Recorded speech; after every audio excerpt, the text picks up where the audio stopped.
Assalamualaikum warahmatullahi wabarakatuh. Perkenalkan, nama saya Cindy Adinda Putri dari S1 Kebidanan kelas A, Stikes Mercu Bakti Jaya Padang. Saya di sini akan menjelaskan tentang teori kebenaran Pancasila sebagai dasar pengembangan ilmu. Pengertian ilmu. Perkembangan ilmu amatlah pesat sejak revolusi pemikiran yang membawa dampak revolusi industri di Eropa pada abad 9. Perubahan dan perkembangan pada pemikiran keilmuan itu bukanlah saat yang datang mendadak, melainkan telah diawali dari berbagai pemikiran filsuf jauh sebelumnya. Diawali oleh Roger Bacon, kemudian dilanjutkan oleh Francis Bacon, telah mengembangkan metode induksi yang pada saatnya menjadi metode kuantitatif. Selanjutnya Abbas Hamami Minteraja dalam diktat yang berjudul Epistemologi mengetengahkan bahwa ilmu atau sains dalam bahasa Inggrisnya berasal dari bahasa Latin scientia yang diturunkan dari kata science yang artinya mengetahui atau belajar. Istilah ilmu merupakan satu istilah yang mempunyai pengaruh arti.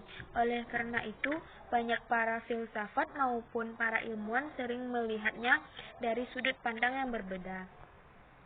Penafsiran yang kedua, istilah ilmu dapat juga diartikan sebagai apa yang dalam bahasa Inggris biasanya disebut dengan istilah sains. Jika orang menggunakan istilah sains, maka lazimnya yang tersebut di dalamnya hanyalah pengetahuan yang tersusun secara sistematis yang bahannya terdapat di luar diri manusia, yaitu kenyataan objektif atau hal yang bersifat empiris atau hal yang bersifat positif. Demikianlah pembahasan tentang pengertian ilmu, terutama dari segi hasil atau produk, yang sesungguhnya adalah salah satu syarat ilmu ilmiah harus memiliki. Metode ini juga merupakan satu proses, bahkan merupakan satu proses yang terus-menerus atau berkembang. Maka, pembahasan metode ilmu atau metode keilmuan akan diuraikan oleh subbab berikut ini. 1. Metode dan kebenaran hukum. Metode ilmu atau metode ilmiah merupakan cara dalam mendapat pengetahuan secara ilmiah. Dengan kata lain, yang pengetahuan yang diperoleh dengan menggunakan metode ilmiah. Metode ilmiah dalam proses untuk menemukan pengetahuan dipercayai terdiri atas beberapa langkah tertentu yang terkait satu dengan yang lainnya secara dinamis. Kebenaran ilmiah muncul dari hasil penelitian ilmiah melalui metode ilmiah yang telah baku sesuai dengan sifat dasar dari manusia.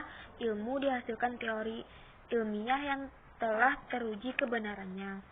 Setiap ilmu secara tegas menetapkan jenis objek secara ketat, apakah objek itu bersifat abstrak atau konkret, sesuai dengan sikap ontologis yang mendasarinya. Setelah menetapkan langkah-langkah ilmiah sesuai dengan objek khas yang dihadapi, mengacu pada status ontologis objek, maka pada dasarnya kebenaran dalam ilmu dapat digolongkan dalam dua jenis: teori kebenaran korespondensi dan teori kebenaran koheren. Pancasila sebagai sistem ilmu dan sebagai sistem filsafat. Pancasila sebagai sistem ilmu benar-benar merupakan satu objek pembahasan bahwa secara umum Pancasila merupakan hasil budaya bangsa Indonesia. Oleh karena itu, objek Pancasila sebagai pembahasan Pancasila tidak dapat dilepaskan dengan objek material, yaitu bangsa Indonesia.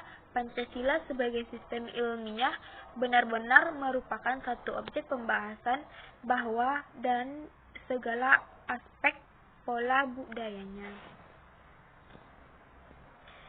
Sistem kefilsafatan Pancasila Notonagoro. Menurut Nangkonogoro, pengertian hakikat abstrak ini dimungkinkan bahwa seharusnya pada rumusan sila Pancasila. Rumusan sila Pancasila terdiri atas kata pokok dan kata sifat. Kata dihubungi awalan dan peran hal ini menjadi abstrak kata dasar. Pengertian ini disebut pengertian abstrak umum universal. Teori kebenaran Pancasila.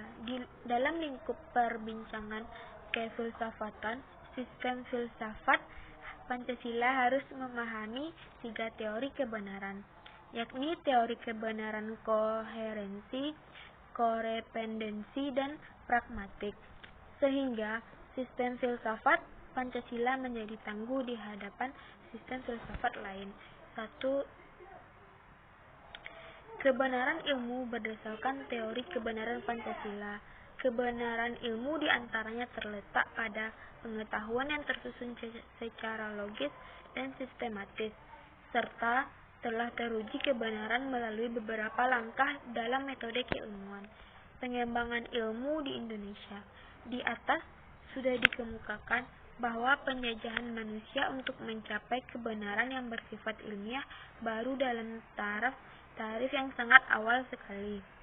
Maka tidak mengherankan setelah meregu dengan puas segenap pengetahuan ilmiah. Baiklah, sekian penjelasan dari saya. Kalau ada salah mohon dimaafkan. Assalamualaikum warahmatullahi wabarakatuh.